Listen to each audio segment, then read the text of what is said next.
नमस्कार फ्रेंड्स, मेरा नाम Bablu Verma. Army paper hacker में आपका स्वागत। तो आज हम यहाँ पर देखेंगे पुणे का हो जाता है ट्रेडमैन का क्वेश्चन पेपर। ठीक है, ओरिजिनल क्वेश्चन पेपर है, थोड़ा सा डीपली थोड़ा सा वैसा दिख रहा है। ठीक है, मदद दिख रहा है, मगर मैं आपको पूरा की पूरा पढ़ के बताने वाला हूँ बिल्कुल इजीली। ठीक है, बस आपको क्या है, आंसर देखना है, आंसर कौन सा बिल्कुल राइट रहने वाला है, और आपको चूज करना है कि किस प्रकार से क्वेश्चन आपके एग्जाम में पूछे जाते हैं। ठीक है, तो बढ़ते हैं भाई, क्वेश्चन नंबर 1 की बात करते हैं। यहाँ दे रखा है, दादा साहब फाल्के पुरस्कार किस क्षेत्र के संबंध में दिया जाता है। तो आपको पता है, प्रत्येक 12 बजे आपको क्लास मिलती है ओरिजिनल क्वेश्चन पेपर। तो दादा साहब फाल्के पुरस्कार किस क्षेत्र के संबंध में दिया जाता है? चलचित्र के, साहित्य के, खेल के, या फिर विज्ञान के?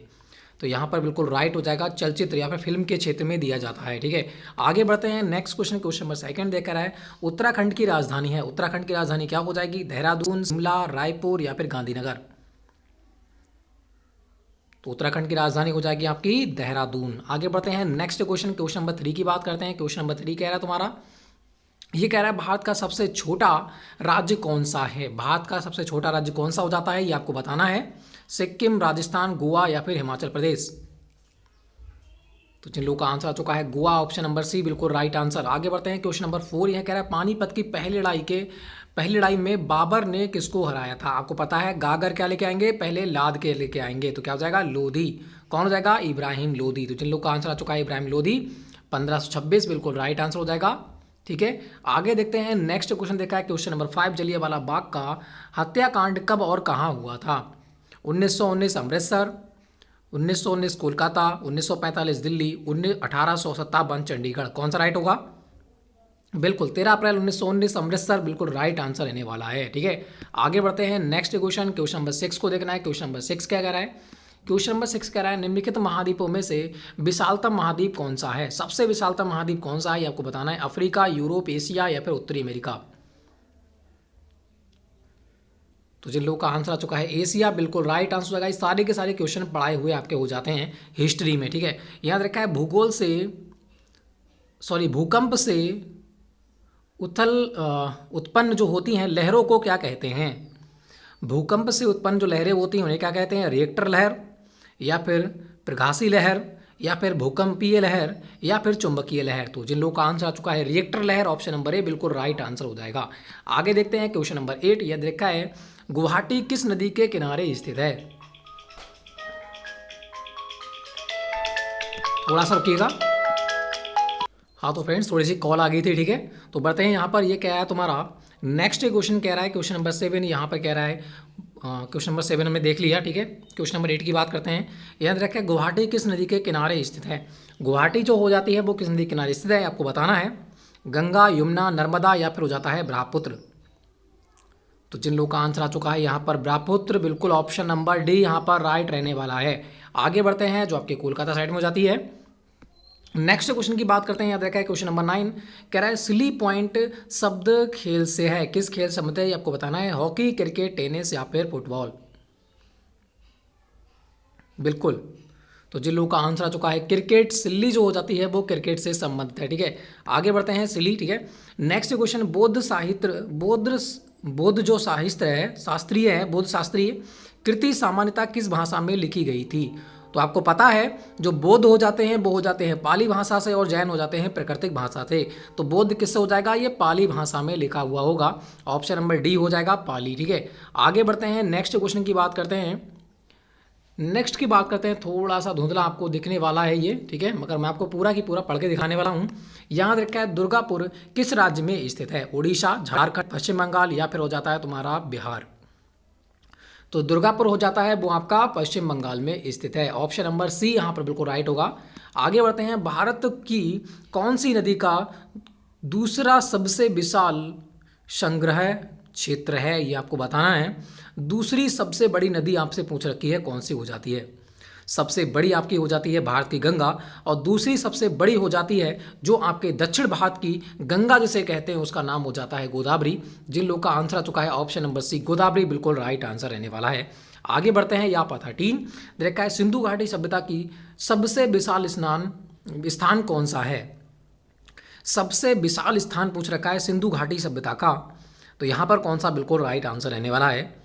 तो जिन लोगों का आंसर यहाँ पर आ चुका है, यहाँ पर मोहन जोदड़ो बिल्कुल राइट हो जाएगा, ऑप्शन नंबर ए। ठीक है। मोहनजोदड़ो सबसे विशालतम स्थान हो जाता है सिंधु घाटी सभ्यता का। आगे बढ़ते हैं, यहाँ पर 14 दे रखा है, किस राज्य की तटरेखा सबसे लंबी है? किस राज्य की तटरेखा सबसे लंबी हो जाती है? महाराष्ट्र, तमिलनाडु, गुजरात या फिर केरल? तो जिन लोगों का आंसर यहाँ पर आ चुका है केरल। केरल की जो सही, गुजरात जो है, गुजरात की जो सीमा है तटरेखा सबसे लंबी हो जाती है। आगे बढ़ते हैं, नेक्स्ट क्वेश्चन को देखिएगा। नेक्स्ट क्वेश्चन कह रहा है निम्नलिखित विकल्पों में से राष्ट्रपति निर्वाचक मंडल का हिस्सा कौन सा है?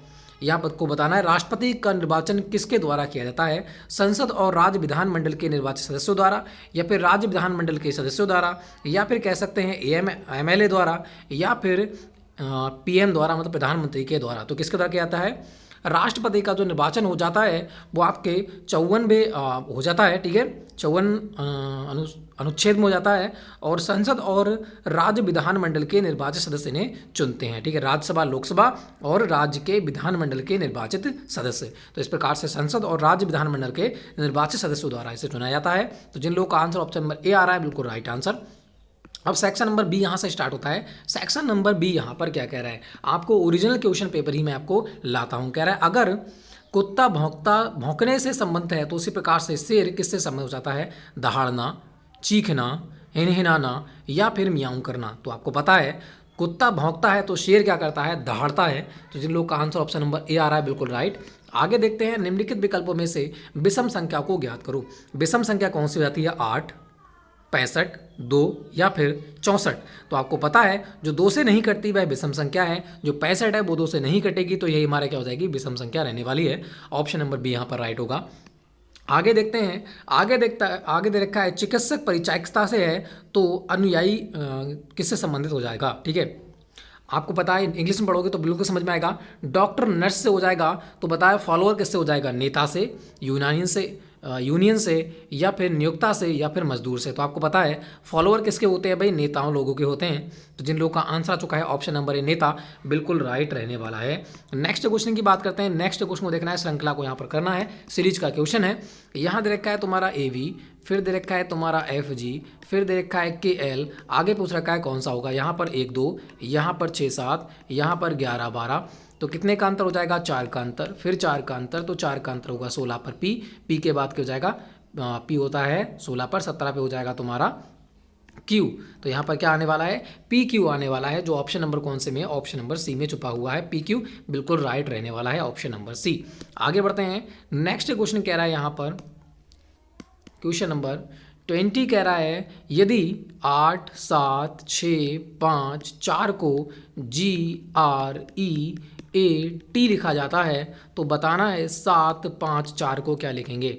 तो यहाँ पर 8 को G लिखा जा रहा है, 7 को R लिखा जा रहा है तो 7 को मैंने R लिख दिया, 5 को क्या लिखा जा रहा है? A तो मैंने A लिख दिया, 4 को क्या लिखा जा रहा है? T तो मैंने T लिख दिया। क्या बन जाएगा? RAT। तो RAT कहाँ छुपा हुआ है? ऑप्शन नंबर A में ही छुपा हुआ है। तो ऑप्शन नंबर A यहाँ पर बिल्कुल राइट रहने वाला है।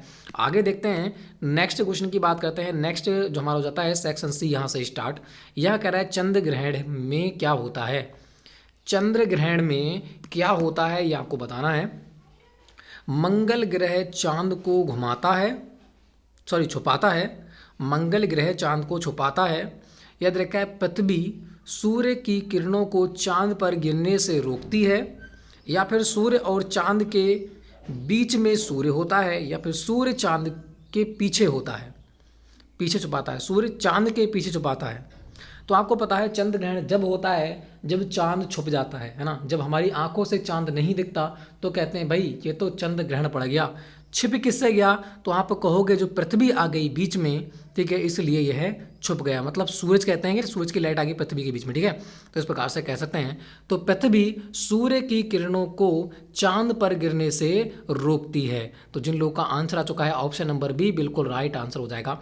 जब कभी आपसे पूछे कि चंद्र ग्रहण कब पड़ेगा तो समझ लेना चांद नहीं दिखेगा, सूर्य ग्रहण कब पड़ेगा तो सूरज नहीं दिखेगा। सीधी बात यह है कि चंद्र ग्रहण हमेशा रात में पड़ता है तो चांद दिखता नहीं, सूर्य ग्रहण हमेशा दिन में पड़ता है तो सूरज दिखता नहीं। बस दोनों दिखेंगे नहीं, ये कन्फ्यूज आप याद कर लो, ठीक है, कि दोनों चीज़ें दिखती नहीं हैं जब ग्रहण पड़ता है। तो आगे बढ़ते हैं। यह देखा है परमाणु भार किसके बराबर होता है? प्रोटॉन की संख्या, इलेक्ट्रॉन की संख्या, प्रोटॉन न्यूट्रॉन की संख्या, इलेक्ट्रॉन और प्रोटॉन की संख्या। तो आपको पता है जो परमाणु भार होता है वो प्रोटॉन न्यूट्रॉन की संख्या पर निर्भर करता है। तो जिन लोग का आंसर आ चुका है परमाणु भार किसके बराबर होता है, तो प्रोटॉन व न्यूट्रॉन प्लस, ठीक है, यहाँ प्लस दे रखा होगा, एडिशन होगा, तो प्रोटॉन प्लस न्यूट्रॉन संख्या के बराबर होता है परमाणु भार।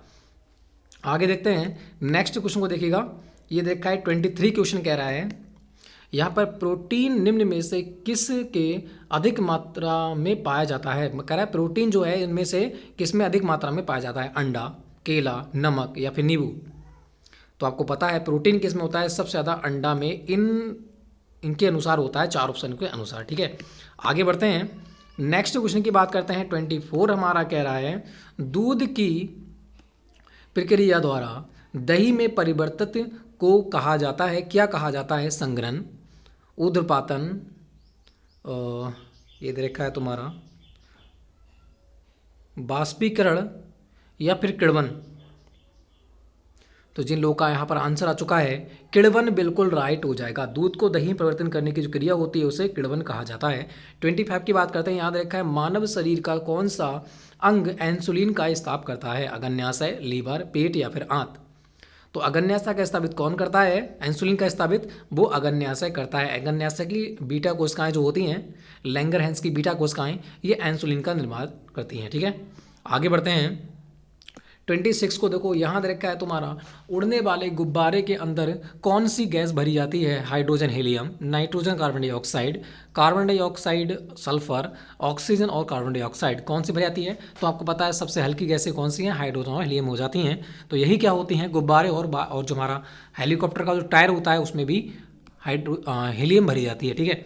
आगे बढ़ते हैं 27 की बात करते हैं, इनमें से कौन सा प्राणी सर्वभक्षक है। सर्वभक्षक मतलब सभी को खा जाता है, सर्वभक्षक हर चीज़ खाता है ना। तो शेर तो हर चीज़ खाता नहीं, मांस खाता है, गाय भी सिर्फ शाकाहारी है, भेड़ भी हो जाएगा, मगर सुअर जो है वो सर्वभक्षी है, सभी चीज़ खा लेता है, मांस हो चाहे कुछ भी हो उसके लिए, ठीक है। आगे देखते हैं नेक्स्ट क्वेश्चन की बात करते हैं। नेक्स्ट क्वेश्चन 28, यहाँ दे रखा है तुम्हारा तारे हमें इसलिए दिखते हैं क्योंकि तारे क्या होते हैं, अपनी रोशनी स्वयं उत्सर्जित करते हैं, पृथ्वी के ओर चाल कर रहे हैं इसलिए दिखते हैं, ये सूर्य की रोशनी को परिवर्तित करते हैं या फिर बहुत दूर हैं। तो आपको पता है सूर्य जो है वो एक अपने आप में तारा है जो अपनी रोशनी खुद उत्पन्न करता है। तो कह सकते हैं जो तारे होते हैं अपनी रोशनी स्वयं उत्सर्जित करते हैं। तो जिन लोगों का आंसर आ चुका है ऑप्शन नंबर ए बिल्कुल राइट आंसर रहने वाला है। और ये हमारा हो जाता है लास्ट क्वेश्चन आज का 29। देखते हैं 29 में से 29 किन लोगों ने आंसर दिए होंगे। यह क्या है, निम्न में से कौन सी धातु विद्युत का सबसे अच्छी चालक है। तो विद्युत की सबसे अच्छी चालक कौन हो जाती है ये आपको बताना है। कॉपर है, लोहा है, स्टील है या फिर चांदी है। तो आपको पता है जो एजी है, जो चांदी है, वो क्या होती है, सबसे ज़्यादा विद्युत की चालक होती है। तो जिन लोगों का आंसर आ चुका है ऑप्शन नंबर यहाँ पर डी बिल्कुल राइट आंसर रहने वाला है। तो फ्रेंड्स अगर वीडियो अच्छी लगे तो लाइक करना है, शेयर करना है, चैनल कर देना है सब्सक्राइब, और प्रत्येक बंदे को भाई क्या करना है, 3 लोगों में शेयर करना है। जब मेरे भाई उन तीनों के पास ये वीडियो पहुँच जाए तो उन लोगों को भी 3 लोगों में शेयर करना है। बस सिर्फ एक बंदे से मैं 3 शेयर मांगता हूँ, ठीक है। तो फ्रेंड्स लाइक करो, शेयर करो, चैनल करो सब्सक्राइब, और फ्रेंड्स जय हिंद, जय भारत।